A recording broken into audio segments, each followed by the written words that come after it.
প্রধানমন্ত্রী তারেক রহমান সহ দেশ বরেণ্য রাজনীতিবিদদের সম্পর্কে অশালীন কটূক্তির প্রতিবাদে রাজধানীতে মশাল মিছিল অনুষ্ঠিত হয়েছে।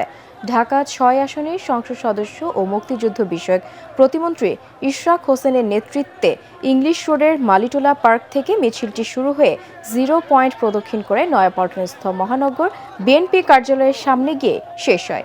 এতে বিএনপি এবং এর বিভিন্ন অঙ্গ ও সহযোগী সংগঠনের বিপুল সংখ্যক নেতাকর্মী অংশ নেন। মিছিলে অংশগ্রহণকারীরা অশালীন কটূক্তির প্রতিবাদ জানিয়ে বিভিন্ন স্লোগান দেন এবং এই ধরনের বক্তব্যের বিরুদ্ধে ব্যবস্থা গ্রহণের দাবি জানান।